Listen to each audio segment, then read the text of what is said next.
I want to welcome everyone to the Climate Action Committee meeting for the Waikato Regional Council for the 23rd of May 2024. We are kicking off at 9:34, I think, and we've got 5 items on the agenda today. Just want to say welcome as well to those online.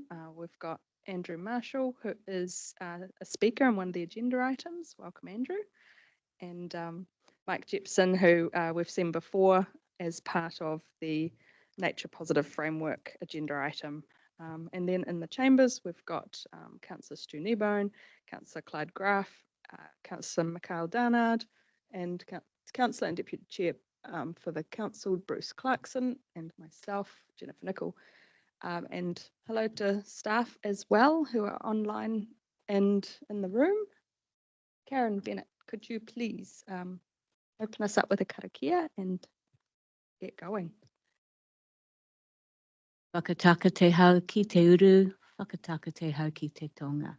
Kia makina kina ki uta, kia mātarata ki tai. He hi hake ana te atakura, he tio, he hiuka, he hauhu, ti he mauri ora. Thank you, Thank Karen. you, Chair. Right, so we've got 5 agenda items today. And just getting through though the housekeeping, there's a health and safety statement that's part of all our meetings on agenda page 6. I'm going to take that as read, and then just want to highlight that. Well, actually, we'll go through the apologies. I personally haven't received any apologies today, but I'm aware that Tippa has put in her apologies for absence today. So I can move that, and Bruce. Could you turn your mic on? Yeah, so Pamela can't be here and I am the alternate. Thank you, Bruce. Really appreciate it. Are you happy to second the apologies? Thanks. All those in favour, please say aye. Aye. Against? Carried. Thanks. Then the next item is the confirmation of the agenda. I just want to highlight that items 7 and 8 in the agenda are actually the same item, and that item 8 is the attachment of the summary draft final report of item 7. So I've got 5 pieces today. Is there anything anybody wants to mention about the agenda, the order of things, or? All right, in that case, I'll just move that the agenda is as such. Bruce, you happy to second again? Yes. Thank you. All those in favour, please say aye. Aye. Against? Carried. Then item 1 is the chair's report. Now, I just thought I'd let you guys know I saw some chair's reports in some other councils' agendas in recent times. I thought it would be quite a cool thing to start doing in our council. So I've just put one in here as an example of what one could be like. The only sentence that I neglected to include at the very bottom as item 8 was, my intention is that this item is taken as read, so that it doesn't take up any extra time particularly, unless of course somebody wants to discuss anything in it. But what's in there is a lot of stuff that I've talked about with a lot of you already. So if everyone's happy, we can just receive it. Oh, are you happy to second that, Clyde? Thank you. I'll move it. All those in favour, please say aye. Aye. Against? Carried. Great. That gets through some of those things. Then our major item today, we can open up now, or I'll let Karen introduce it as well, but that's the Nature Positive Framework, which we had a progress update on at the last meeting, but here it is for in its final form, and it has followed a council workshop both in November and last month, and so yeah, and this also meets is put forward in front of us to meet a CEO KPI, so I'd be really keen for you guys to scrutinise it, so on behalf of the council, so that we might pass the endorsement of it to recommend to council for adoption. Karen, would you like to introduce? Thank you, Chair. Good morning, councillors, and good morning to those online. Thanks for joining us. The purpose of this item is to seek council approval through this committee to approve the Waikato Regional Council's Te Aki Tūroa Nature Positive Framework and Implementation Plan. It shows how the council could achieve carbon emissions neutrality between 2025 and 2050, consistent with New Zealand's emissions reduction targets. The nature positive approach is one way this council can respond effectively to the combined challenges of climate change, biodiversity loss, and water quality. Plus, something we have been working toward. The plan, as the chair pointed out, meets the 2023-24 Chief Executive's Key Performance Indicator to develop a fit-for-purpose implementation plan for adoption by the end of the financial year, and actually shows how we can achieve carbon neutrality. I want to point out that while this framework and plan includes indicative costings, it does not commit this council to any program of work or expenditure at this point. It is showing how we might achieve this objective. And while this framework was initially focused on carbon offsetting, as it has been developed and in discussion with councillors, both through this last committee meeting we had to talk about this, but also through workshops, it has been clear that it would be a useful approach to guide restoration and reconstruction of Indigenous habitat in our most biodiversity depleted environments. So again, we can achieve multiple benefits by using this approach. We're very lucky to have Mike Jebson of Southern Falcon Consulting, who has wide experience in biodiversity, in climate change response, and in working with stakeholders and landowners in habitat restoration programs over a long period of time. And so I'm going to invite Mike at this point to talk us through the report, which you will find on page 12 of your agenda. Mike, if I can hand over to you, please. Thank you very much, Karen. Kia ora tātou katoa, Mike Jebson, toku ingoa. What I'm proposing to do this morning is pretty much a recap of the presentation that I gave to the climate change workshop a couple of weeks ago. So apologies for those that have already seen this, but I think it's quite important to just reinforce what the Nature Plus framework and plans trying to achieve. So I see it's up on your screen, Karen. So does that mean that you want to run it from your end? Because I've also got it available at my end as well. How about you just invite us to move slides along? Okay, so let's go to the next slide then, please.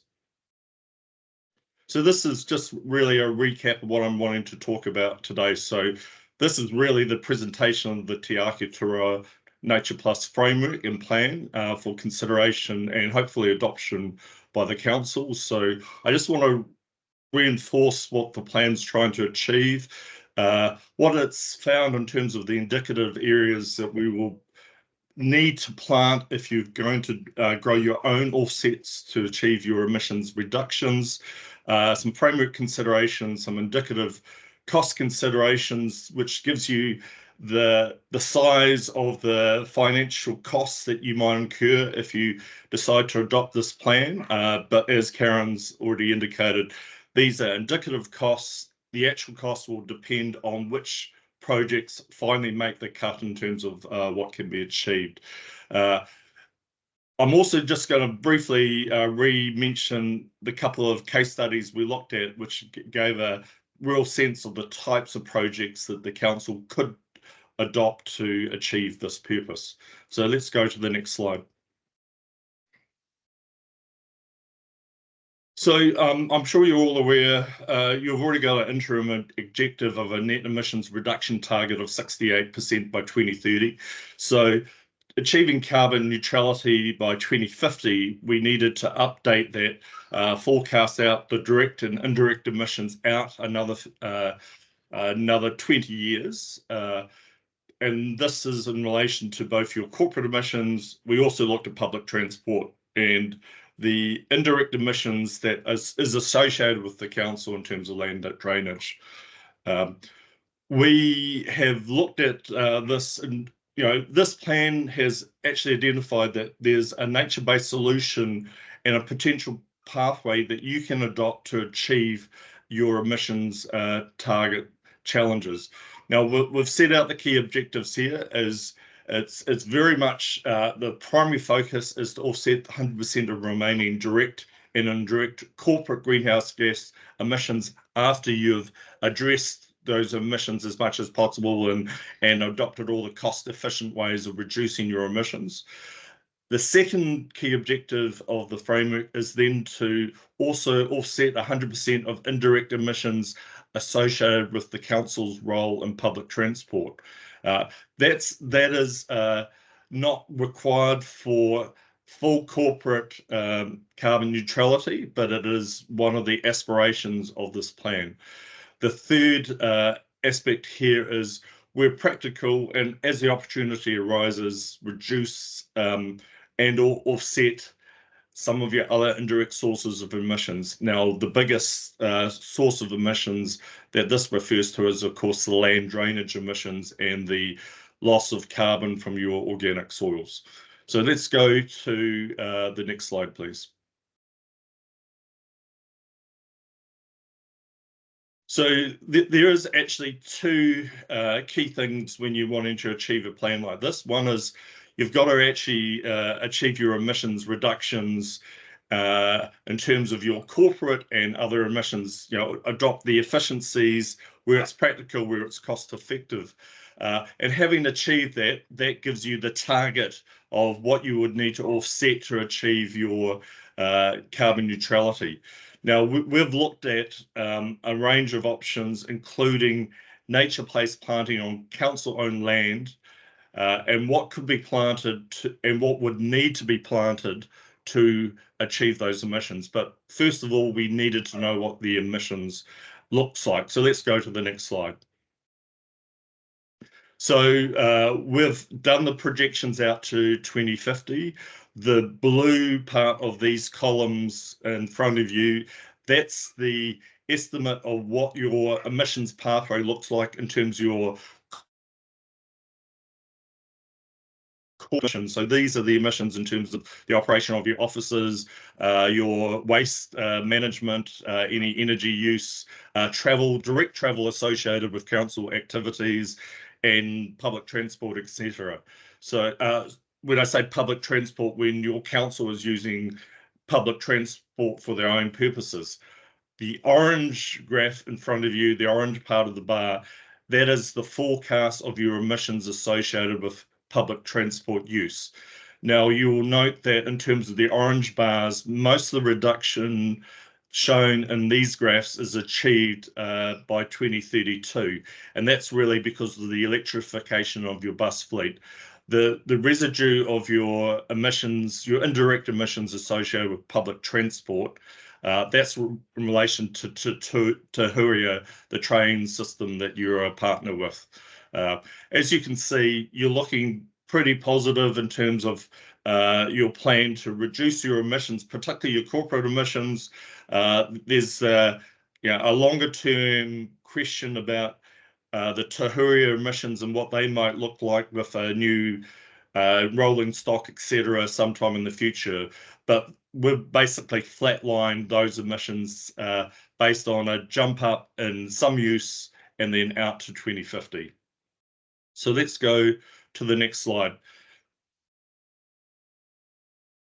What I want to talk about now is obviously having identified your emissions profiles, what we have found in terms of our modelling of what you would need to do to offset some of those different categories of emissions.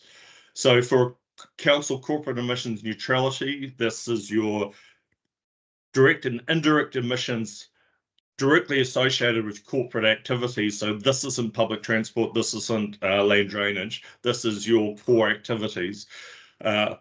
Based on relatively modest areas being planted over either in the next few years or quite small areas planted regularly over the next 20 years, if you were to plant something in the order of 22 to 34 hectares in total, that would be more than enough to offset all your corporate emissions based on the pathway you're on to reduce those emissions. So that's a very modest area. The second part of the plan was, though, to also look in at offsetting your emissions associated with your role in public transport. Now, that's a slightly bigger challenge for council corporate and public transport emissions to achieve carbon neutrality. You're looking at either regular plantings of 7 to 12 hectares a year, or over 20 years, so that's 140 to 240 hectares in total. If you were to do that level of planting, that would also offset both your corporate and public transport emissions. It's a much bigger challenge if you were to take on the challenge of trying to offset the land drainage emissions that's happening on other land associated with your corporate infrastructure to drain, to pump water out of those peat soils. In that context, what we've modelled is a major commitment would be needed to try and offset that level of emissions. Now, you don't actually have to do that to achieve carbon neutrality as a corporate entity, because it is an indirect emissions happening on other land, but there is always expectation that where a corporate entity or a council is associated with other activities, it would be doing things to at least trying to reduce some of those more indirect emissions associated with your activities. And there are opportunities that you will need to do to look at that anyway, particularly given that you are looking at having to do further investment to maintain drainage in all the areas that you currently drain. There's some major costs there. It's becoming more and more challenging. So there may well be opportunities to reduce some of those other emissions, although it would be a very big challenge to offset the remaining emissions just because of the sheer scale of some of those emissions. These figures, the range of 22 to 34 hectares, that is dependent on a number of factors in the model, how quickly you plant and at what density you plant. So the more that you do stuff early and the higher density plantings that you establish to offset emissions, the better, because that would actually reduce the size of the area you would have to plant. If you leave it longer, the challenge gets greater. You would need larger areas and higher densities. So let's move on to the next slide. So this slide here is showing the sort of level of planting needed to achieve carbon neutrality for both your corporate and your public transport emissions. So just to restate how you should read this graph, the blue, dark blue area above the x-axis, that is your projected gross emissions. The green area shown on the slide is if you were to plant 12 hectares annually for 20 years, so that's 240 hectares in total, that is the carbon uptake, or the carbon credits you would generate from that level of activity, assuming that planting density shown below in the stems per hectare, etc. So you detract the green from the blue, that gives you your orange forecast, and this is showing that at this modelled rate you would achieve carbon neutrality by that level of planting by 2050, and you would maintain it to at least 2075. At that point, you may need to do some small areas of additional planting to keep on achieving carbon neutrality. So that's just really a description of the model and how we've gone about assessing it. We can model all sorts of scenarios here, planting large areas early or smaller areas on a case-by-case basis over time. And this model lets you know what you would need to do to hit that target of carbon neutral status by 2050. Let's go to the next slide. So when we looked at the framework considerations for this, there is, first of all, a spectrum of types of planting regimes that you could do to achieve carbon offsets to offset your emissions. There's also a range of land types that you could plant up. And that all flows into the indicative costs of the sorts of plantings that you might want to do. So let's just move to the next slide, because I just want to talk about this a little bit more. So when considering as a council planting up areas, you've got a spectrum of things that you could plant to sequester carbon from the atmosphere to offset any remaining emissions that you have. So this ranges from options that have a clear and pure financial focus. This is more the straight carbon plays, planting Pinus radiata, and you may actually plant Pinus radiata to generate carbon credits and also do harvest options. And that flows through right through to a spectrum of where you're actually trying to do things that are less of a financial focus, but still have a carbon and a biodiversity focus. So that's where you get into, some more expensive options of reconstructed wetlands, permanent native forest establishment, either through natural regeneration or through planting up areas with nursery grown stocks. So whatever, you've got a strategic choice where you position yourself in terms of carbon offsets that you might want to invest in to achieve your emissions. And you've got a clear spectrum there. Some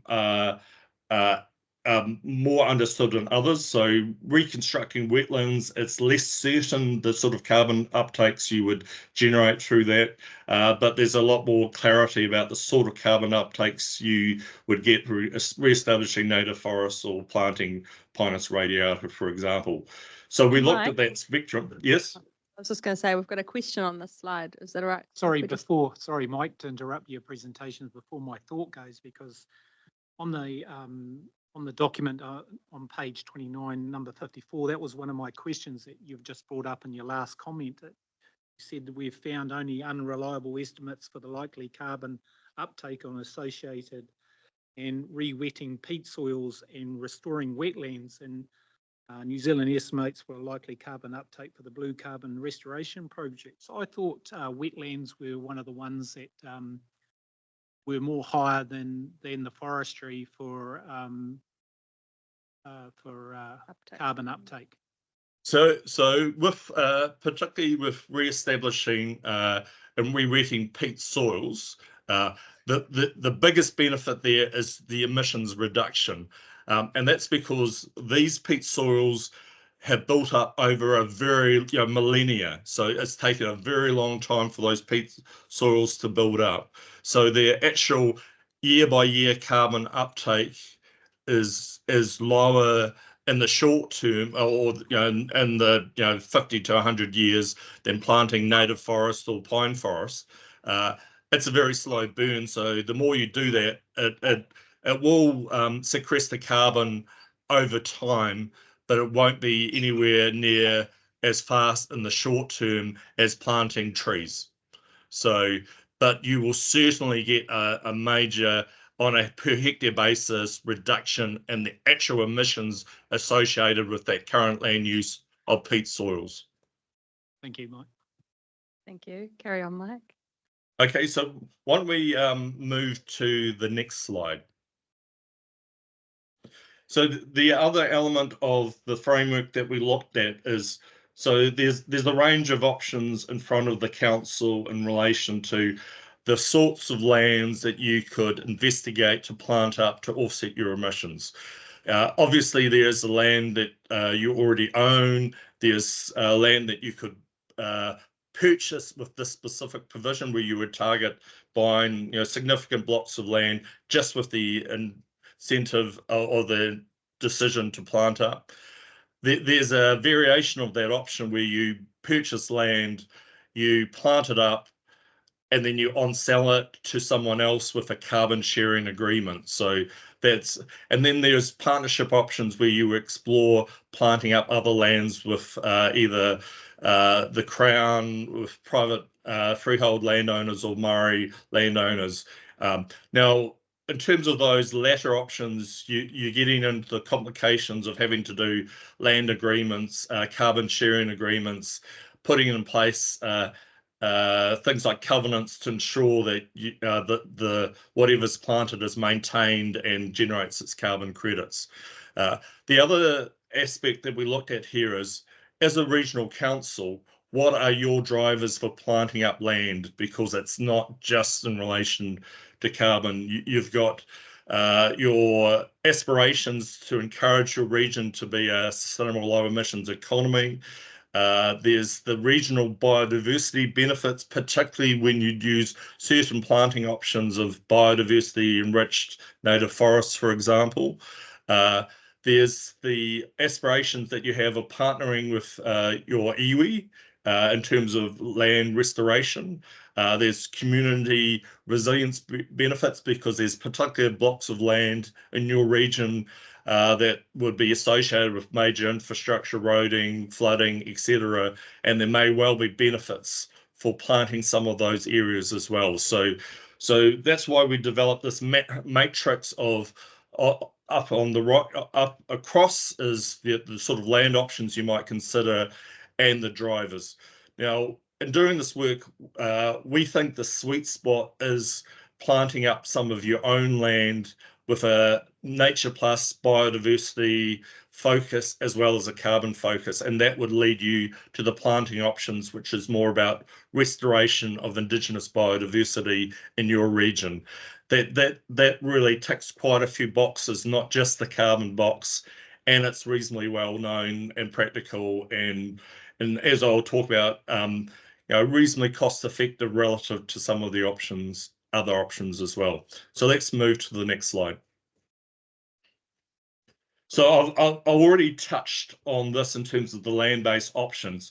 Now there is, of course, one other option available to the council to offset its emissions, and that's not growing its own carbon offsets, but just purchasing them on the open market, either through buying NZUs or buying voluntary carbon credits. And that's certainly an option for you. It certainly wouldn't have any of the benefits of biodiversity enhancement in your region. You're more likely to be just buying pine credits that are grown somewhere in New Zealand if it's NZUs, or if it's in the voluntary carbon market, it's probably going to be activity that's happening offshore, which may be of benefit to other countries and regions.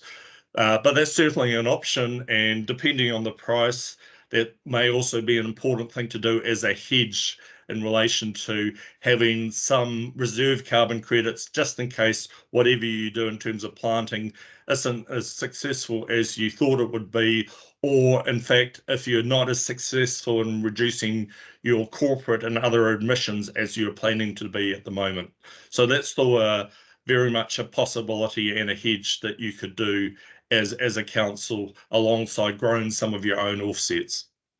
So let's go to the next slide. So this is where I just wanted to talk about the figures that we've done in terms of the indicative costings. Now, I should be clear that these costings in front of you is in relation to achieving core corporate emissions neutrality. If you wanted to go to the next step, which is the stage 2 of the plan, which is achieving corporate and emissions neutrality and also offsetting your public transport emissions, the cost would obviously be higher than these, but these are the costs that you would face just to achieve your corporate emissions. So as indicated in the modelling, you would need to plant between 22 and 34 hectares. These costings are assuming that you're planting your own area, so there's no capital costs associated with acquiring land. You're looking at an establishment cost of between 386,000 and 600,000 or thereabouts. If you were going to do this as a proper nature plus carbon and biodiversity offset, particularly mindful of the opportunities that any planting you might do here could achieve or generate biodiversity credits that could be sold to support the funding here. So this does assume active pest control of the key pest species. So these are possums, rats, deer, goats, etc. So that's looking at costings in probably over 25 years of 150 to 215,000. Obviously, if you're doing a project to generate carbon offsets, there is a cost to verify and achieve turn whatever you do into carbon credits that you can retire.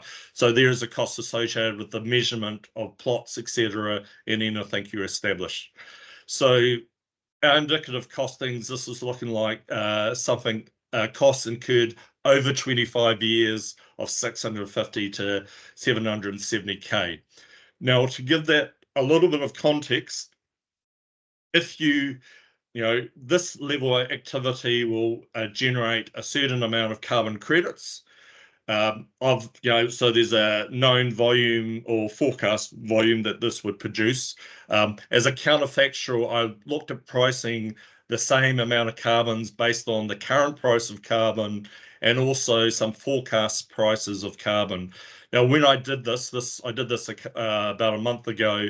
I was looking at something like the equivalent carbon generated from this activity would have cost you something in the order of 580,000 if you were just buying the carbon now at a spot price. The carbon price is relatively low at the moment, up to $2.8 million.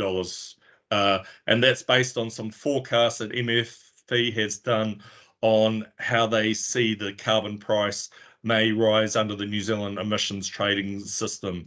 Now, of course, any future cost under the NZ ETS is speculative because that will depend on any constraints on use of pine in the ETS or other things. Some of you may be aware that the Parliamentary Commissioner for the Environment put out a report very recently, which is basically saying pine should be taken out of the emissions trading system because it's suppressing the price. But there is a price from NZU units generated from carbon at the moment. At the moment, it's when I last looked at it, it was $53 a ton. It may actually be lower than that at the moment because I think but it's around that order of magnitude. So that gives you a sense of the sort of cost just for your corporate emissions. Obviously, as I said, offsetting your public transport emissions, you need larger areas. So not 22 to 34 hectares, but 200 to 300 hectares of planting. So next slide. So the other thing we did with the case studies was actually look at planting some of your areas. This is one of the areas that we looked at, and this is based on, there was a proposal quite a few years ago to plant up about 17 hectares of the land that you own near Thames at the mouth of this river. Planting that up would achieve most of your carbon neutrality for your corporate emissions. Just go to the next slide. That's based on planting up something like 2,500 stems per hectare of a mix of trees and shrubs on the 16.7 hectares of land that was originally proposed to be planted some years ago by the community. So, that is indicative that, the corporate emissions offsets can be achieved relatively easily. We also looked at the next case study, which is the Neesville case study. So next slide, please. This is a farm that was retired and purchased by the council for soil conservation purposes. The whole farm is in 270 odd hectares. If we think there's a proportion of the farm that might be eligible more by interplanting some regenerating natives because we don't think that regeneration has progressed enough that it still might be eligible to generate NZUs under the current settings of the New Zealand emissions trading system. So if the potentially 70 hectares here could be planted, that would more than cover your corporate emissions and take you most of the way to covering your public transport emissions as well, particularly if you were to plant this in partnership with the other block near Thames. So although there is one question mark around this site, it does need a ruling from MPI about the eligibility of some of this area to generate carbon credits, and that's due to some of the rules about what is considered a forest or not, and when was it already regenerating. Let's go to the third case study that we looked at, which is, sorry, go to the next slide, please. The third case study we looked at was some planting that the council's already been involved in, and this is the Piaka River Corridor planting that has happened, well, most of it has already happened, funded through some shovel-ready money, I think from the Ministry for the Environment. Now, we looked at this to see if some of the planting that the council had already done might be eligible to generate credits in terms of this riparian planting. Unfortunately, under the current rules of the New Zealand emissions trading system, this wouldn't qualify because the planting's too narrow. It's less than 30 metres, and in fact, the average is probably around 10 to 12 metres planting width along this corridor of the river. So that's on one grounds that this wouldn't qualify. The other reason it doesn't qualify is it's already happened, and it was and the planting happened for another reason. So you just can't claim carbon credits for activity that has already happened. There's got to be a specific decision that you wanted to establish something for carbon, and the same sort of additionality rules applies for if you want to establish something to generate biodiversity credits. You can't just claim credit for stuff you've already done. You've got to do something new and then set it up to generate both carbon and biodiversity. Now, Karen, that's probably, this is a very quick overview of the much fuller report that we've done in terms of how the council can achieve carbon neutrality. I just want to say, I think we have found what we think is a practical approach for the council to achieve carbon neutrality, particularly for its corporate emissions, and also it's not that big a stretch to plant up for your public transport emissions. You certainly wouldn't be able to achieve carbon neutrality associated with those indirect emissions associated with your land drainage infrastructure, but remembering that those emissions are happening on other people's land anyway, on dairy land and other land in the Waikato. So you don't have the full responsibility for those emissions anyway. You just have an indirect relationship to those levels of emissions. So at that point, maybe I'll finish up and open it up for any questions.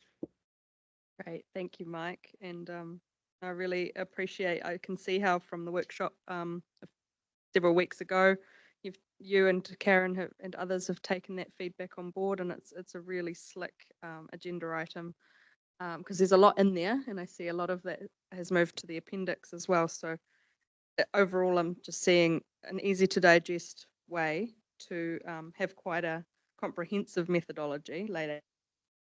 Then as a council, take it as far as we choose, starting small and then building on that over time, perhaps. Yeah, really keen to open it up to the members. So we'll go to Mike and then Clyde and then Stu. Yeah, thanks, Mike, for your report. The big thing for me is that probably your last statement on your presentation was that we do a lot of partnerships with a lot of rural areas. You know, I think in Waipa there was a school there that gave 2,000 plants to a farmer there to do all his streams and stuff like that. And we went on another tour, I think down Tiara River Trust around the area and looked at what farmers, how come this isn't taken into account for our, you know, carbon neutrality? Can't even say that word, neutrality. You got there. Neutrality. So there would be things that you could do in future to allow you to claim some of the benefits as a carbon offset from that activity. But there's a couple of things to remember. So that activity is happening on someone else's land. So to date, the drivers of that activity has been either erosion control or biodiversity restoration or water quality riparian management. If you were to relook at some of those schemes and set it up so that there might be an option that you would provide, say, additional funding if there was a carbon sharing agreement that would so that the landowners were giving you permission to get some of the benefit of any carbon uptake on their land, that would be an option. But at the moment, you don't have any of that. So any activity, even though you're funding it on other land, you're funding it not for a carbon reason. So there's an additionality challenge to get people to recognise that that should be considered as a carbon offset that you can claim. And the other aspect is it's happening on someone else's land. So you would need the permission of that landowner to claim, a proportion of the carbon that was happening on that land. So we looked at that as an option, and it's certainly still an option for the council. It's just a lot more complicated. So that's why we went back to focusing primarily on the easy land, which is the land that you own, you have full control on. You don't have to worry about covenants and other things or carbon sharing agreements to actually recognise the carbon benefits of those activities. But it's certainly an option that the council could explore in future. Thanks, Mike. Yes, thanks. Hi, Mike. Clyde speaking here. Look, a couple of questions for you, please. This plan, is it in line with the new government's policy, emissions policy? Well, at the moment, the government's new policy is, so they're basically put on hold some of the proposed changes of the previous government to the emissions trading system. So like there was a consultation last year where there was consideration whether there should be caps on how much pine could go into the emissions trading system or opening it up for other areas. But the current government has put on hold all those changes and is relooking at its options for what it wants to do with the emissions trading system. So Andrew may be able to comment on that more, because I've done some work with those teams last year, but that was 9 months ago. And that was before the change in government. So at the moment, the government has indicated interest in broadening the types of areas that might generate credits under the emissions trading system, but nothing's concrete on that yet, as I understand it. So regardless, this shouldn't be a clash or anything like No, that in the future. So one of the approaches I took to this work is trying to develop a least regrets or no regrets model of what you could do, because even, for example, if in 5 years' time people decide that climate change is, we all got it wrong, the science was all wrong, we don't need, carbon offsets, this would still be generating a whole lot of other benefits for the region in terms of biodiversity, water quality, targeting areas that could improve resilience. So we're trying to do a least regrets approach here, as opposed and one of the advantages of not designing this around just planting a whole lot of pine trees is pine trees are one of the biggest question marks at the moment. A lot of people are concerned about the use of pine tree planting broad scale in the emissions trading system, as the recent report that's just come out from the Parliamentary Commissioner for the Environment has highlighted. So I think focusing on natives restoration is probably quite a safe option here. Okay, thanks. And just a couple other things, just in regard to fleet heading towards electric fleet, what 2030 is it, something like that? Yeah, the bus fleet. Yeah. So beyond 2030, if we're electric, does that take care of the offsets or not? So you're talking about planting out for another 20 years. Does that take into account electricity? Yeah, so our projections are assuming that New Zealand has moved to pretty much 100% renewable energy electricity production. That was definitely the plan under the previous government to move as quickly as possible, so we're no longer burning coal at Huntly and reducing use of gas for generation. Obviously, if that changed and because if you're running a bus fleet that's electric, even if 10% of the energy used is generated by fossil fuels, you have to factor that into your inventory. So this is modelled on New Zealand being carbon neutral for its electricity, which is the current plan. I don't think it may slow down slightly, but I still think that's the new government's plan. I could be wrong there. Okay, and just another question you probably covered, but I might have missed it. If council, as opposed to planted, if they just purchased forested land, is that counted as a offset? Already planted land, forested. So if you were to purchase a forest and it hadn't been, so this is a post-1989 forest that's been recently established as a pine forest, so it's accumulating carbon. Provided it hadn't been entered into the emissions trading system, you could purchase it and then put it in the emissions trading system and get the benefits. And what about native? So at the moment, the only native forests that are eligible to generate credits under the New Zealand emissions trading system is where you have recreated a native forest. There is a proposal looking at giving some credit for improved native forest management. So this is enhanced possum control, deer control, because that actually improves the ability of native forests to absorb carbon. But currently, that's not an option under the New Zealand emissions trading system. It's potentially an option under a voluntary carbon market that's subject to a different set of rules, but it's not available at the moment. Okay, and lastly, 22 to 34 hectares over 20 years, just to address the corporate side of things. Is that land currently leased out for farming? And have you taken into account loss of income? So the two case studies that we looked at, the one at the river mouth near Thames, there is none of that area is grazed currently. There's another area there that has a peppercorn rent to the local horse pony club, but that's not one of the areas proposed to be planted anyway.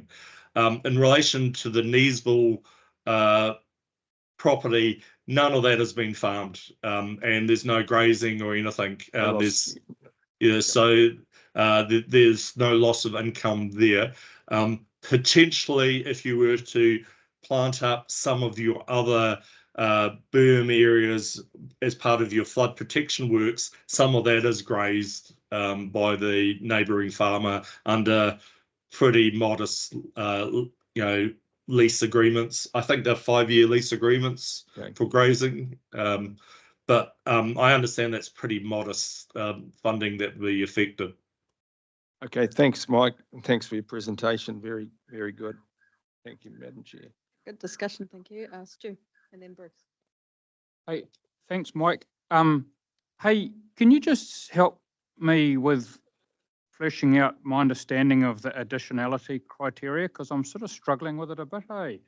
It seems to go completely against the grain of what we're trying to do, which is not unusual with governments, but also in terms of what they're signalling we should be doing as well. If we start, if they relax the criteria around, widths and things like the Piako corridor, I'm still struggling to see how it doesn't clash with the additionality criteria. Well, the additionality, it's been a concept for a long time, which is why we've got the post-1989 rules that were originally developed under the Kyoto Protocol. And the assumption there is you shouldn't be taking credit for activity that was happening anyway, because that's part of the baseline of emissions and sequestration that was happening naturally. So the whole additionality is about you should encourage or you should only claim credit for you doing something that is intended to boost the carbon uptake and remove carbon from the atmosphere. So that's why you're not, meant to take credit for things that were funded for other reasons. And like it's a little bit of a grey area. And the rules, like, a lot of the rules are handed to us from international bodies that, and some of those are quite purist. And there's a risk that New Zealand entities decide to be very purist, and that will work against what we're actually trying to achieve locally. There is an issue with Toitu at the moment, and exactly this issue, and it's now that's a technical issue between double counting of credits versus double claiming of credits. So I won't go into that because it's quite complex, unless you really want me to. And I know my issue is around the additionality criteria in the post-89 vegetation or, planting. That's where I'm finding it a bit counterproductive. Yeah, absolutely understand. Yeah, and some of it is counterproductive. The rules around forestry credits and riparian areas, some of those are related to the fact that if you've got forests that have very large edges relative to the core area of forest, that has other negative issues as well, because you get weed infestation on the edges and wind throw and other things because you've got exposed edges. So there's some other technical reasons why there's been a resistance to including some of these other categories. But the major issue is what the international bodies have recognized as things that can generate carbon credits. Yeah, okay then. But no, thanks. So look, in principle, I think we're on the right track here. I think there's a lot of opportunity for future partnerships with landowners on hill country, and I think we should be partnering when we're thinking of our sort of secondary emissions with the likes of the transport activities. I don't hold out much confidence in terms of the peat stuff because drainage areas, because that land's so highly productive from a pastoral perspective. I just don't think we're going to be able to make the numbers work to take it out for carbon sequestration. But no, thanks. Hey, just a related question, probably for Greg. Can we plant all that identified Karakia land up without interfering with what it's designed to do? Yeah, good question. And it's a very similar situation that came up with the Piako Green Corridor. Yeah. There was some very careful work done to ensure that the kind of can folk hear me? Yep. To ensure the planting was done in a way that didn't compromise the functioning of the scheme. It was something that was very top of mind, especially for our landowners in that area. So it comes down to species that are used. Access is another important one, and making sure that we are providing space for regular maintenance and renewal of those assets that we're not sort of, I guess, painting ourselves into any corner. Yeah, and forests evolve too, and planting certain species now, they might not 20 or 50 years time. I mean, we can't have stop banks full of tree roots and stuff like that. So I just think we need to make sure we're really adaptable. If I can just add to that, Councillor Kneebone, this area has been modelled, and the flood team, Kenny Growden and his team, have actually been advising on this. Yeah, they actually recommended this area for this.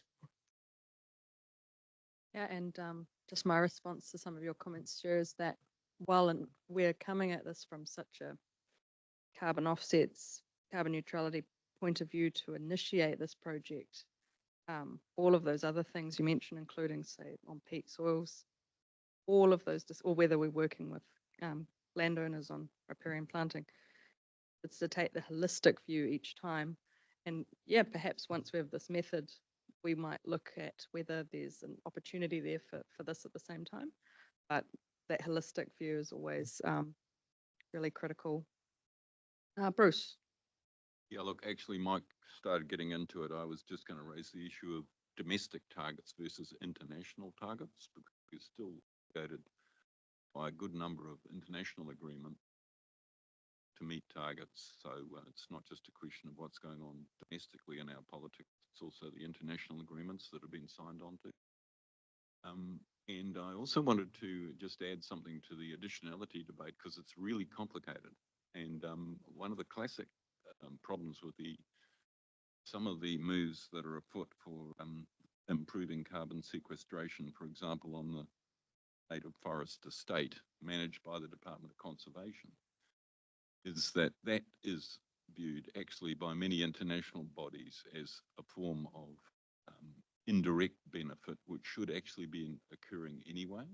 In other words, if the places are not being adequately managed by the management agency, and then they try and claim credit for reducing emission by, you know, and then getting funding to do it, actually it's really not right, because actually they should be managing the place anyway. So that's another aspect of the complexity of additionality.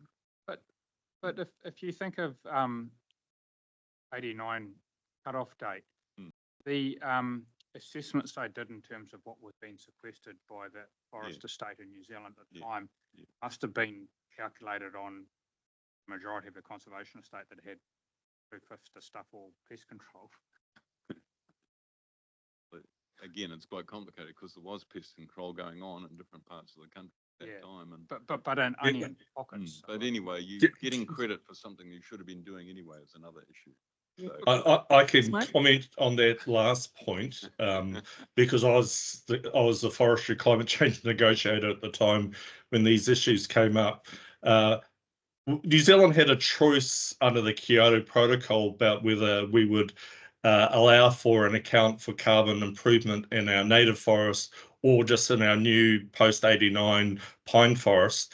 New Zealand strategically took the decision not to include its native forests because the general consensus was that our native forests were losing carbon at that point because of possums, deer, goats. They were degrading over time.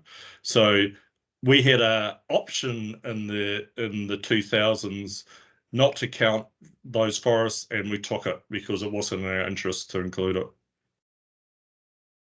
Thanks for that, Mike. So anyway, effectively, Mike had already started answering all the questions that I was going to ask him. So thanks for that, and again reinforcing the fact that report is really useful for this council. The fact that it's been out now to really identify those co-benefits is so important. Thank you, Mike.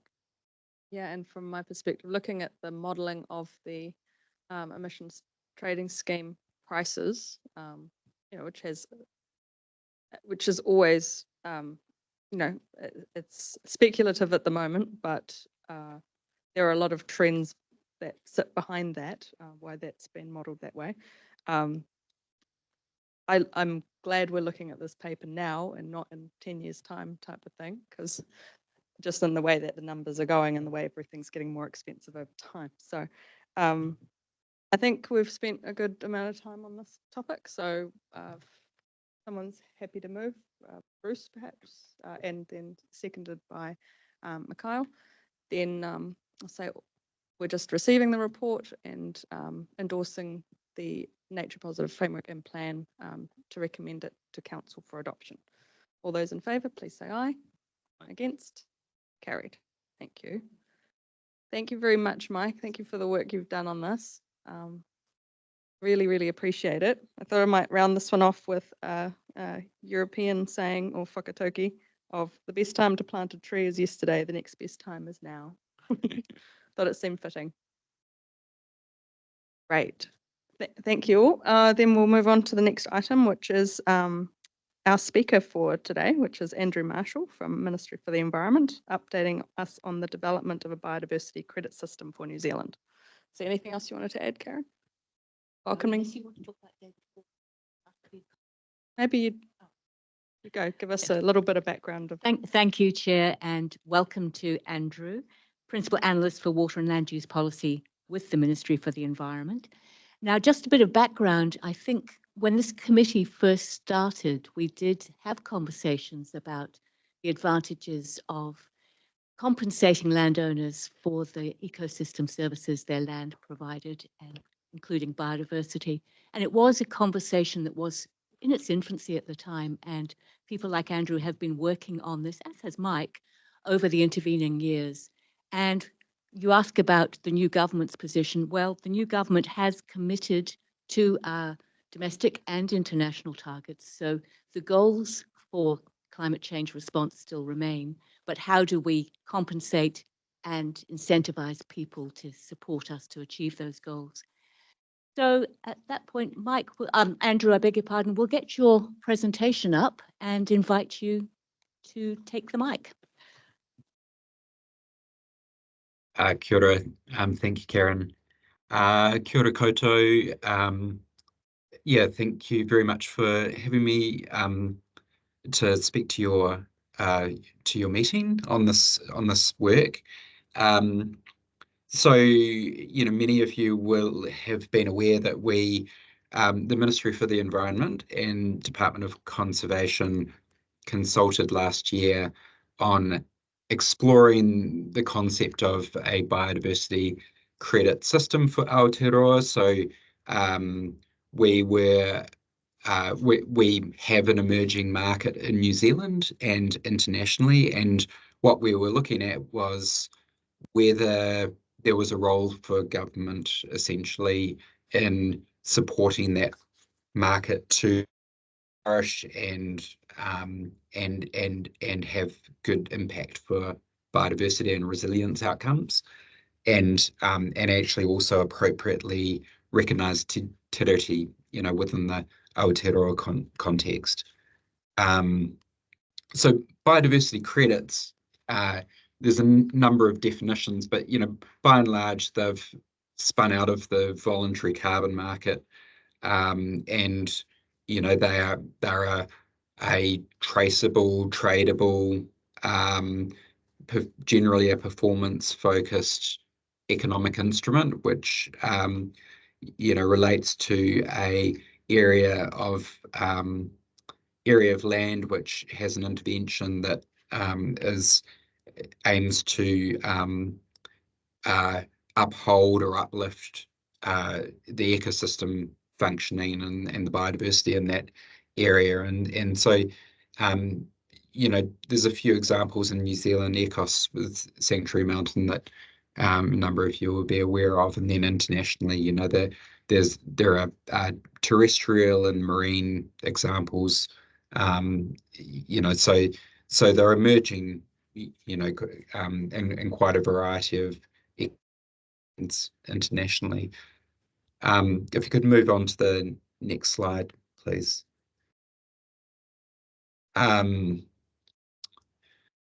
So this work on biodiversity credits on this emerging market, the question actually arose a little bit earlier on as part of work on the National Policy Statement on the Indigenous biodiversity. And so through that work, it was recognised that, as well as putting in place essentially a good standard of regulatory protection,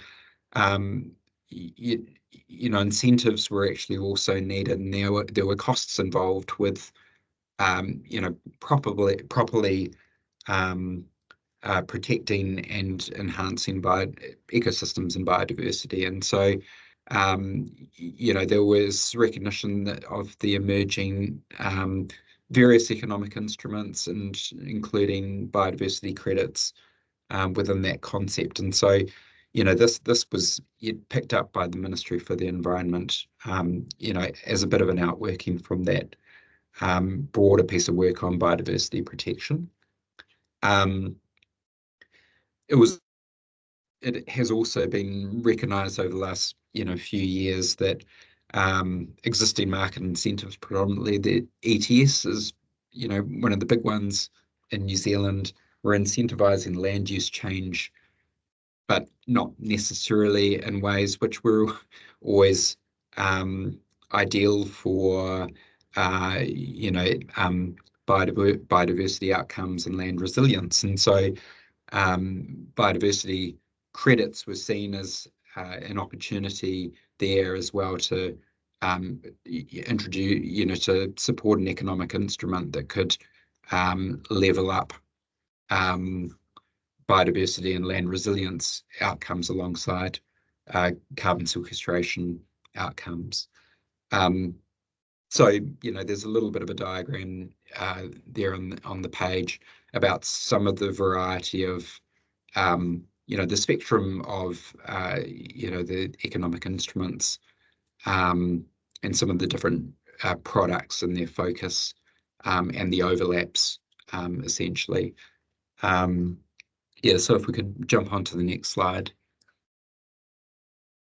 At the same time, we have seen an emerging opportunity and increasing interest within particularly the corporates internationally and in New Zealand. And so there's been a big focus which has been, you know, has emerged over a number of years within the corporate world of the need to look at the climate footprint and the carbon footprint and actually put in place mitigations.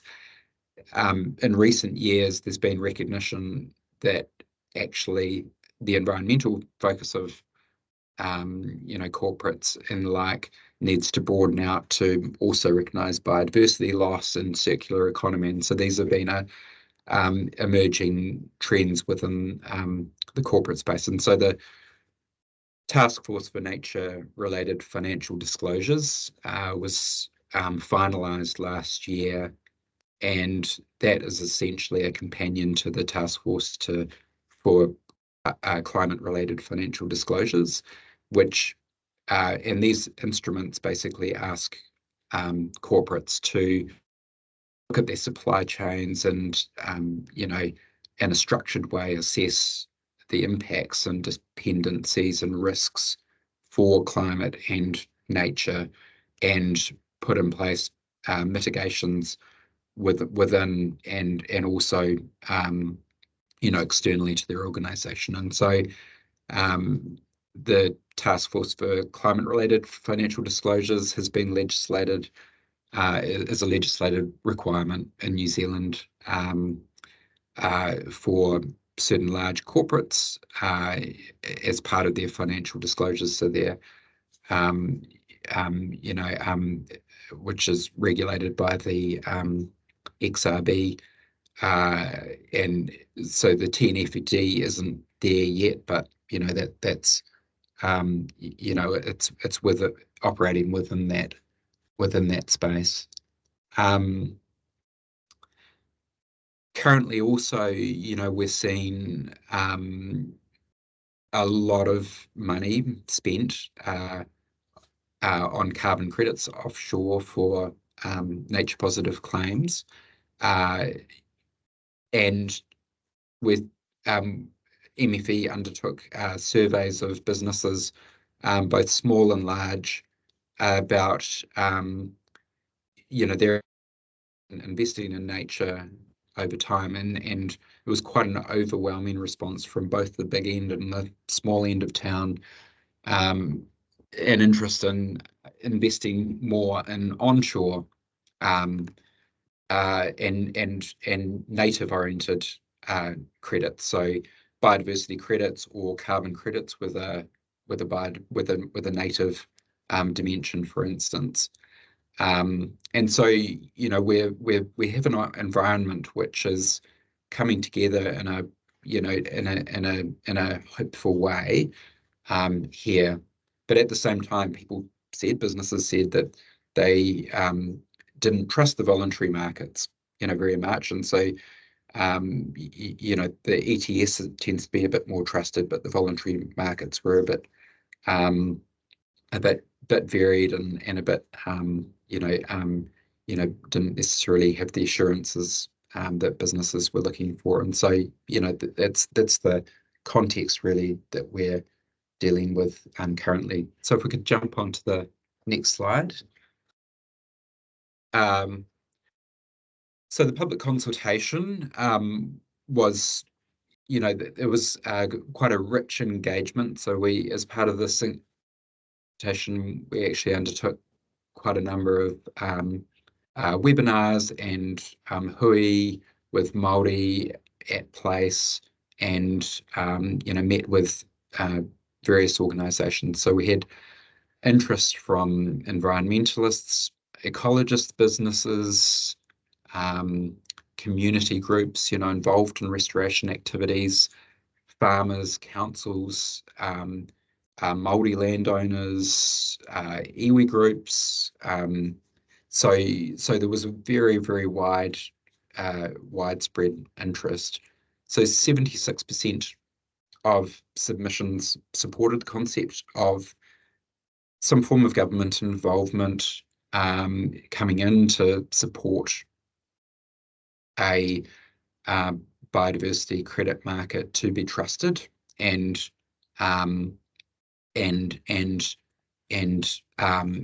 to be accessible to landowners. Many considered it should be interoperable with the carbon markets, and so the concepts of stacking credits, making sure that it was protect accounting between the carbon and the biodiversity claims and the like, would be important there. It was a little bit more split on the degree of international alignment that people thought was important.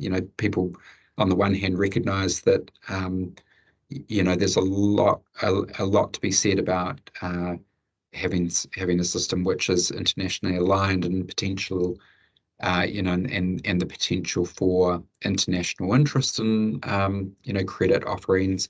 But at the same time, there was recognition that our Te Tiriti context and our Te Ao Māori view of biodiversity as taonga needed to be upheld with integrity there. And then finally, a big takeout from the consultation was that government should look to partner with the private sector in developing a system and with Māori. And so potential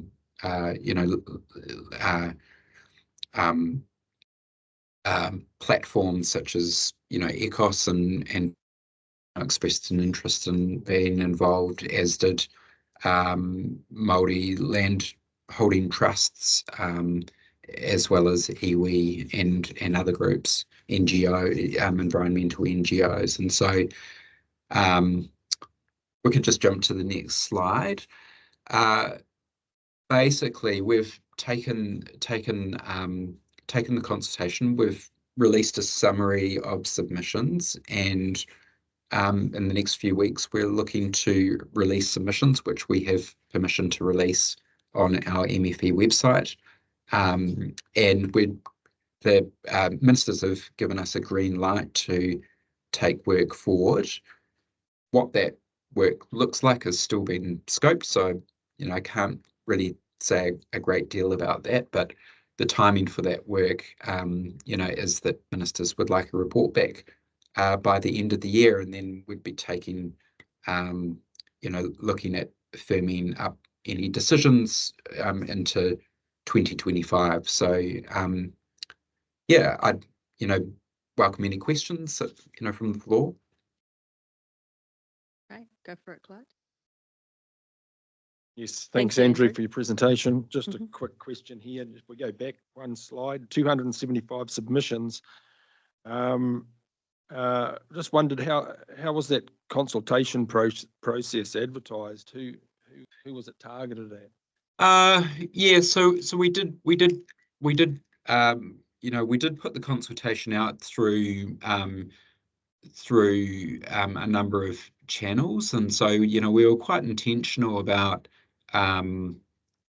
we have stakeholders that we tend to engage with, but we also advertise the consultation through things like the Met Service and Farmers Weekly, and so we tried to target some particular groups. We worked closely with the Iwi Chairs Forum about engaging with Māori, and so Iwi Chairs Forum facilitated a lot of the Māori engagement that we undertook. So so a number of channels. Jobs for Nature was they as a network, they really pushed the engagement for us as well. And so but if you're interested in any Yes, yeah, exactly. So 24%, I'd be interested in what the 24% had to say. Is it possible to get the data to look at? Yeah, I'll look at what we're doing around the data. There is some data in this summary of submissions report on the MFE website. I don't have that in front of me. But yeah, some of the concerns that were raised, some were about a market itself. So some raised concerns about whether monetizing, attaching market construct to the environment and to biodiversity was ethically appropriate. And so there was that form of opposition. There was some opposition to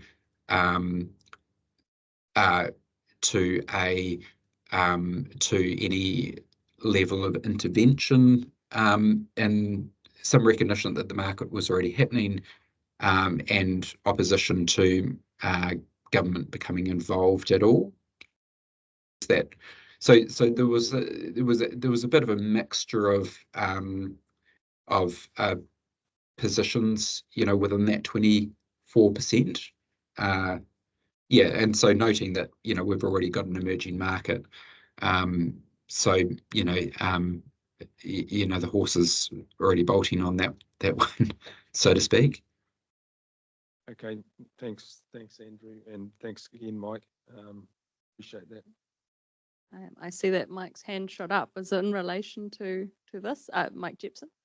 Well, I had two comments. Yes, go for it. So the first comment was, because like Andrew, I was actually involved with some of this and leading some of the presentations. So it was.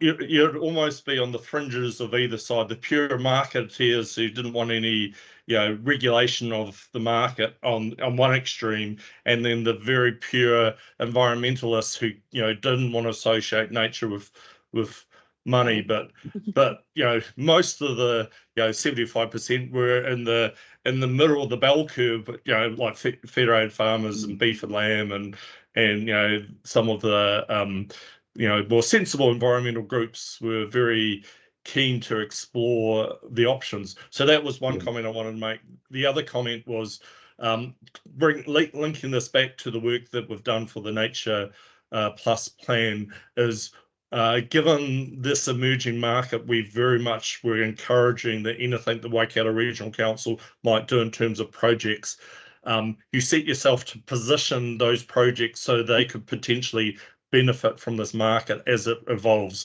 It's a very immature market at the moment, so you can't really ascribe value for it. But I think positioning any project in future with an eye to how this market might develop might really pay dividends in future if this market takes off. So I'd really urge the council to consider that.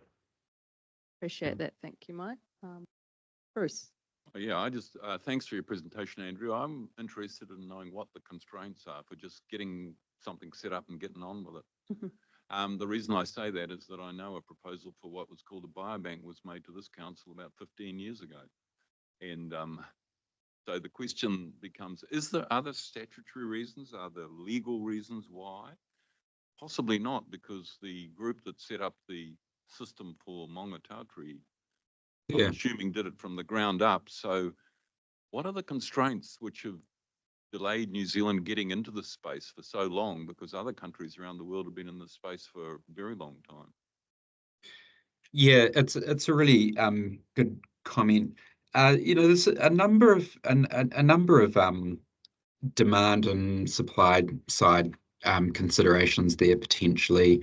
So the Maungatautari project you know, ECOS has created that without, within, general contract law provisions, fair trade, so general legal provisions, and so that's possible for any other project to do so. I guess what you are seeing internationally, with voluntary markets, there have been some wobbles where market offerings within these sort of generalist frameworks have been caught short, and there've been incidences where products have not been what they've presented themselves to be, and they've sort of evaporated, and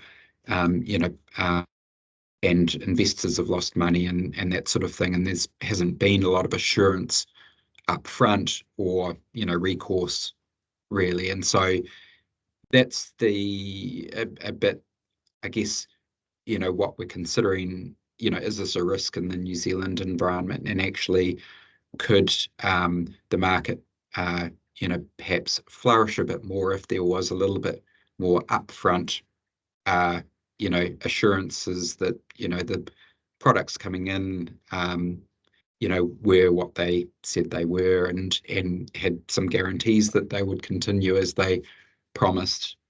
So you see some emergent precedent along these sort of lines in Australia, where they've just legislated late last year the nature repair market, where they are basically certifying projects within a regulatory system to basically vet them as good to invest. So not to say that that is necessarily the only model that we're exploring. Certainly exploring to touch models as well. I guess in terms of timing, there is a bit to work through, and currently as mentioned, market offerings are free to are free to emerge as within general legal civil law considerations. And it's just really, is there something a little bit more that the government should be looking to do around the edges to provide that upfront assurance and that ongoing assurance, basically? Well, look, thanks for that. It's good to know that the new government is at least thinking about doing something, and we'll be watching with interest about, what is the next step and what the shape of that might be. Yeah. I guess that, some of that aspect of surety sitting behind a system, what come from the central government approach, but I guess I come back to what's happened internationally, because of course some states in the Australia and in the US have had these markets for a very long time. Yeah. So some of the states, so certainly the US, we start to stray into and so there have been voluntary offerings that the states have had regular markets for a long time. I think about getting on for 40 years or so, and they're viewed as quite mature, and they tend to have the greatest scale.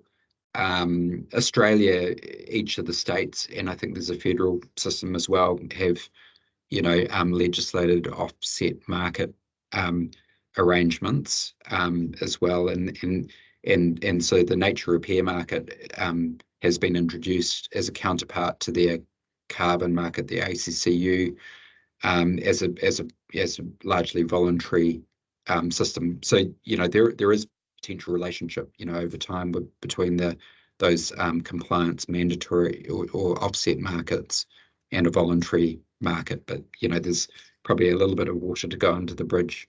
But yeah, there's there's certainly a lot of, a lot that we can learn also, from some of that experience in both Australia and the US, and also the UK has just recently introduced quite a structured biodiversity net gain market framework, which is essentially an offsetting arrangement, but it's very structured, and it seems to have been well received from different stakeholders, environmentalists, as well as developers, for instance. That's good to hear, Andrew. I have one last question, and that is whether you are, because just noting some of what you presented there around the preference for onshore native credits and the markets not being trusted as a barrier, and that the investable domestic projects are extremely limited, it just made me think regional government is, I would think, one of those agencies that are quite trusted, as in they're not going anywhere in a hurry. They have a lot of transparency through the Lagoima process especially, and have a mandate for biodiversity, have iwi relationships and responsibilities, but obviously always constrained by funding, for additional mandates. But are your processes considering the role of regional government, especially in light of just seeing what we're doing with the Nature Positive framework here, as a vehicle for addressing a lot of those concerns for a local market? Well, potentially, regional government, could play a couple of roles, and would probably need to be a little bit, as we proceed. But, we've envisaged that regional government could be provide,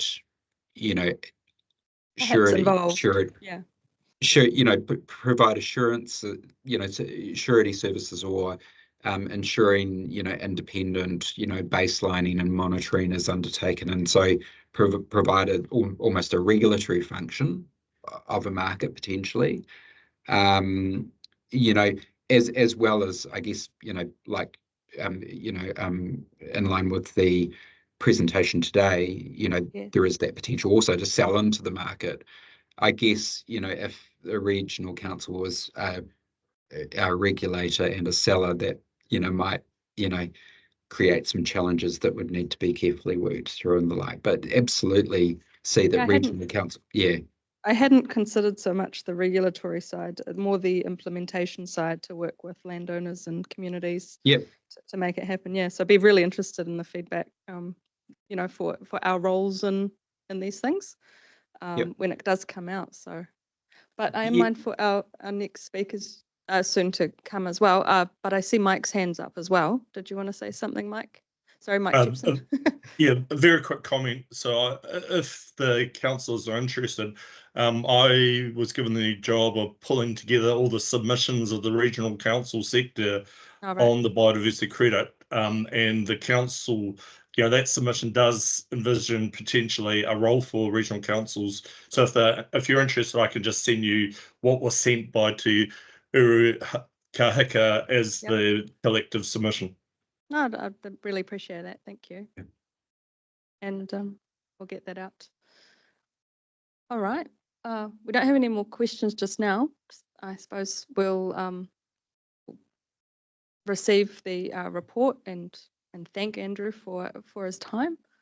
Really appreciate getting us up to speed on this, and even just knowing that there's the timeline coming up of when we'll hear back more on this is really helpful for us, since we've had a taster a few years ago and now a recent update, and then hopefully something a bit more concrete in the future. Okay. Yeah, thank you. Thank you, Andrew.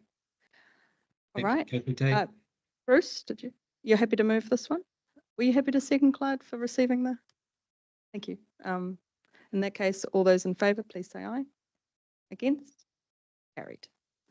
Thank you, and thank you, Mike. Thank you, Andrew. It was really good having both of you chip on that one. Thanks. Yeah, you're both welcome to stay online, or you're welcome to go about your day. We've got 2 more items coming up, and that is the update of projects to understand and adapt to natural hazard risk in the Waikato region. including the update on the climate risk assessment. And then the last item would be the climate action roadmap update for the last quarter. So I'll welcome Rick Lefting and Lisa Armstrong to take us through this one.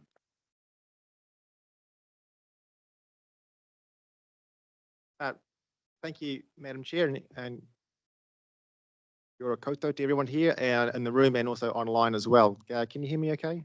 Yes. Yep, great. Look, there's quite a lot of information in the report, and acknowledge Lisa's great work to put that all together. So I'm happy to talk about specific aspects of that as through the chair and the members here.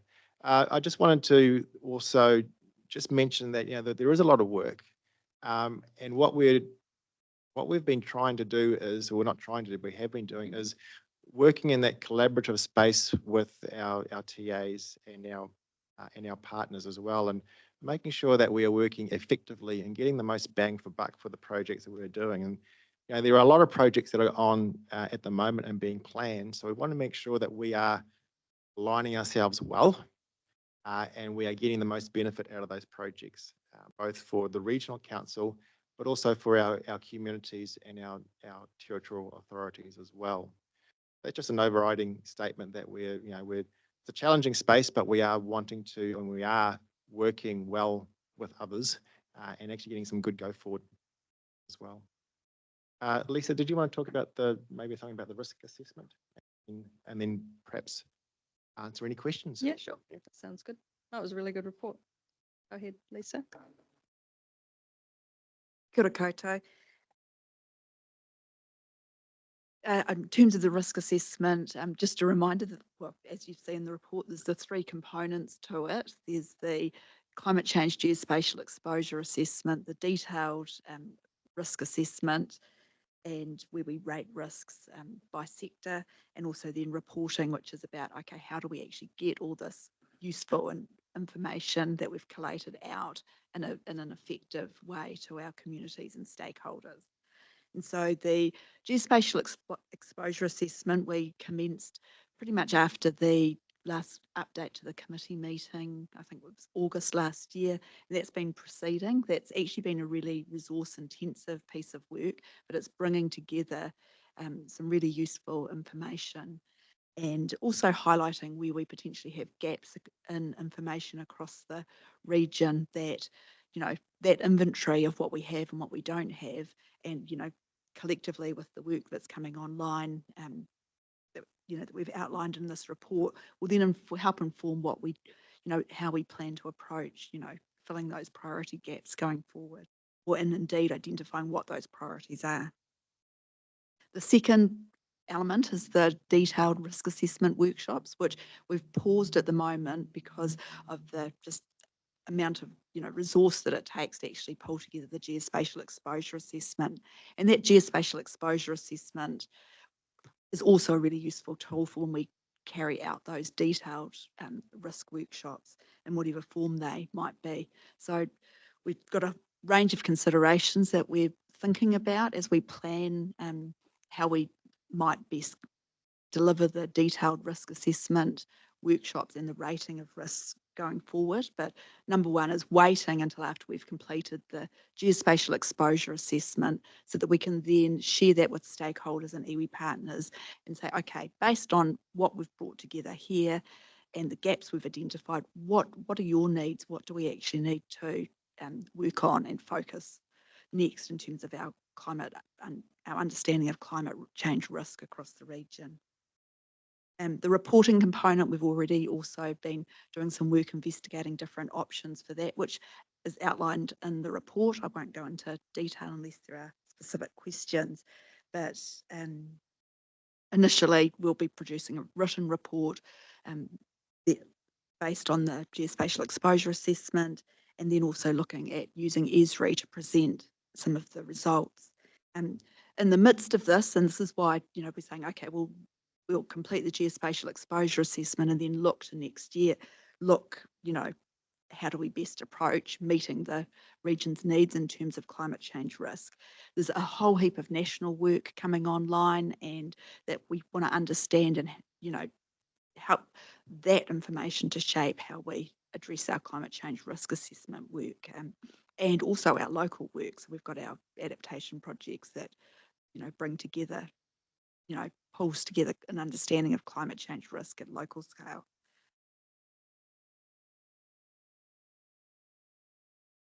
Great, thank you. Are there any questions on the floor on this one? Otherwise, I've got a couple. I'm just mindful that this the local climate change risk assessment's been rephased kind of a few times already. Have you had any feedback from the TAs in particular about, or how often do you check in with the TAs that they can do their work based on this work, noting we both have to do the risk assessment, one's at a more detailed level, one's at the higher level. Are those relationships going well, and is there a regular check-in to make sure that this, even though we're rephasing, we are not holding them up, noting they often lead the adaptation work?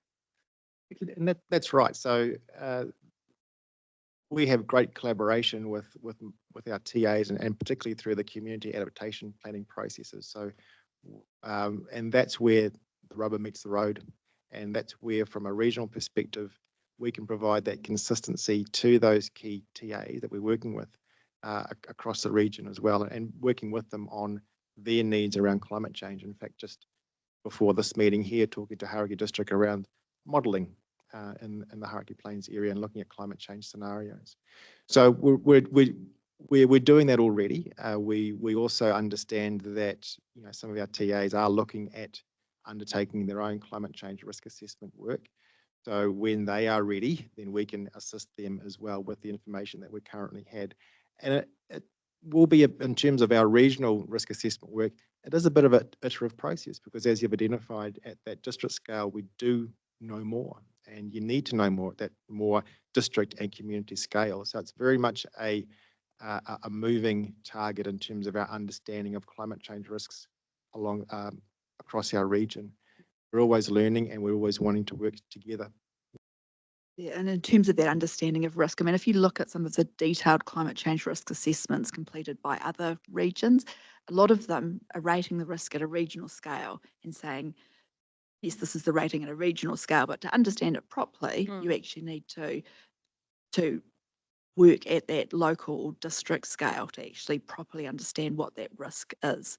Just in terms of the councils that we are engaging with on climate change risk assessment, so we've been having several conversations with Waikato District Council. I mean, this is, I guess, in addition to the adaptation work that Rick's talking and the modelling projects, but we've had several conversations with the Waikato District Council, because they are progressing their climate change risk assessment, and they've asked us how we'd like to be involved and whether we'd like to be on their working group.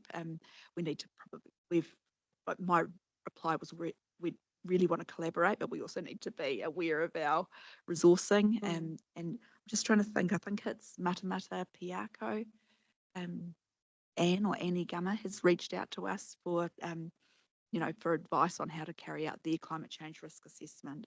But I know that looking in some of the proposed long-term plans for multiple councils around the region, there's a number that have actually, made provision in their budget for some form of climate change risk assessment. So I think, the time is right to help support those councils carrying out their detailed risk assessment work. Great, yeah, because while they're doing their own work, they do rely on us and our technical expertise.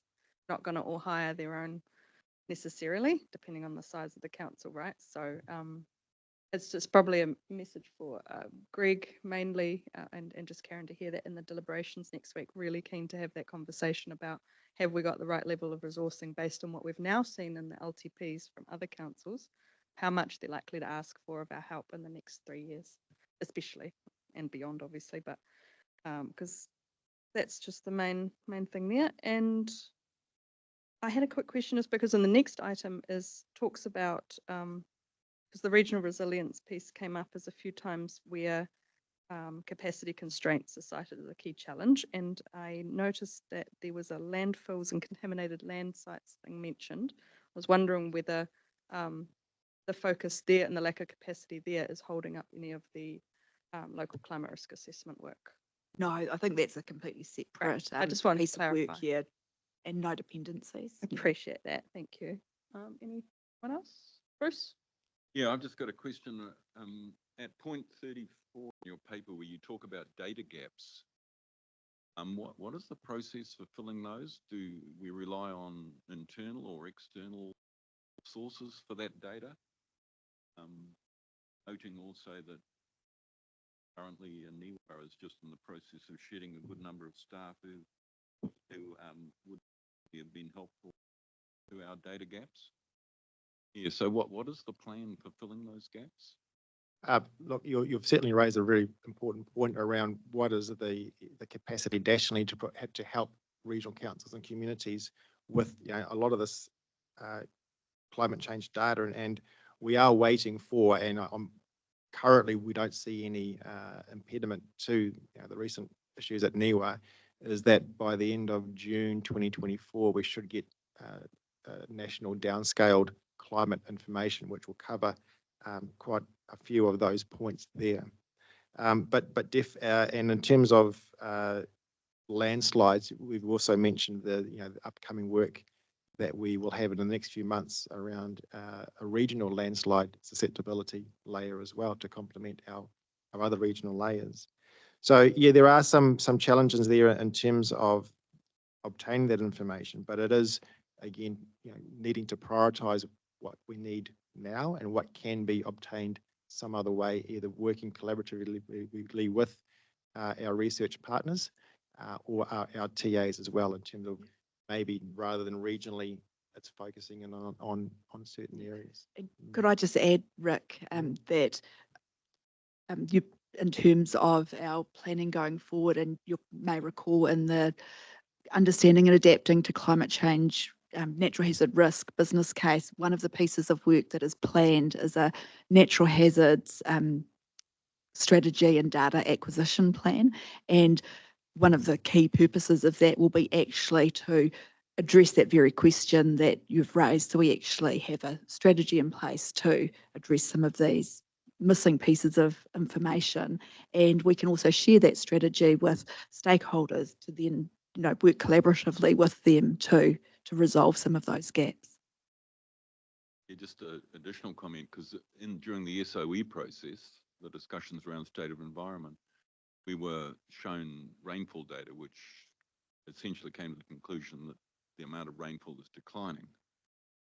But the question then becomes, given what's been happening in the last 2 years, because the SOE data was a bit out of, it wasn't really right up to date, whether we would be in a position to identify a significant shift in things like the increased frequency of high intensity rainstorms, whether in fact the amount of rain is declining, or whether that's more of a mosaic of change across our region. These are all critical elements of, hazard assessment, basically. And so, yeah, that's really just some further background as to why I asked the question. Would we be in a position to really detect a significant shift of that style? Will we be caught in a data set which is telling us our rainfall is declining? It's a really good question, and we need to rely on our factual information that we glean from our telemetry sites, and obviously we only have a set number of those sites, so we only have information at those sites. But that's where the likes of NIWA can come in and to assist with interpolation of those sites to give a more of a consistent view across our region. So where we do have sites, the accuracy of the data at those sites is dependent on how long those sites have been there for. And so we'll need to continually keep those sites, and in some areas we may need to add some further sites to, not just for understanding our future changes, but also as part of flood response as well. So we've got some very, very good information, and James Bevan and our SPY team has a very good handle on how these changes have occurred. In some cases, the Ruakura site has been in existence for about 100 years. other sites are much less than that. But we can glean those longer, the information from those longer term sites to apply to other areas. But it's those nuances. If you look at what the rainfall regime on the top of the Coromandel Peninsula as opposed to what occurs near the coast, they're very different. But we only have rain gauges on the top, not at the bottom. So that's where we just need to understand some of those nuances. Now we are working with the likes of Met Service as well to get some better understanding, and there are more data sets coming online that takes a more of a greater spatial view. But again, sometimes it just takes time for us to go through these weather cycles to see where there are these measurable changes in our trends. Oh, thanks for that. That's really helpful. Thank you both. This piece of work is really, really vital, and will only, that will only show more in the future as we have to adapt to more things, really. So I really appreciate your work. Stu, you happy to receive the report? Mike, second. Perfect. All those in favour, please say aye. Against? Carried. Cool. Thank you, Rick. Thank you, Lisa. Much appreciated. I would love it. I would love a stretch, but I know there's just one quick one to go, and that is the Climate Action Roadmap update. Is from Joy or yourself, Karen? Just from me today. Oh, yes, Joy. Joy's On leave at the moment. That's right. Anyway, great. Lucky thing. Councillors, I'll take this report as read. It is an activity update for our Climate Action Roadmap. As you will be aware, we have 109 commitments in the roadmap, and our strategy as an organisation is to incorporate all of this activity into our everyday work programs, our projects, so that it becomes how we do business, to incorporate climate change response into all we do. I'm not going to go through this in any detail other than to point out the pleasing trend that since the last report, we've had more activities get underway so that we can report that they're in progress. We've had projects start, so we've reduced the number saying not started yet, and we have increased the numbers of activities completed. And we will continue to report this to you so you can see that we are continuing to work toward the commitments we've made in that roadmap. The one question I want to put to you, committee, is we were going to report to every quarterly committee, but because a lot of this is long-term, some of these projects are, 1, 2, 3, 5-year projects, it might be more sensible to be able to show progress if we report 6 monthly. But I'll take feedback on that. Yep. So my feedback is that with the LTP coming up and a lot of things dependent on the long-term plan, I'd be really keen to see it again in the next meeting in 3 months' time. But after that, we could reassess. And just a quick piece of feedback is that love the new layout from the feedback tape last time. It's really easy to follow, and so perhaps even if there's a way that we keep refining the layout so that it's very low admin for you guys, then there might be another way to be struck as well. Yeah. Great. We're very happy to take on board any feedback and present information to you in the best way for you to use it. Yeah. Thank you.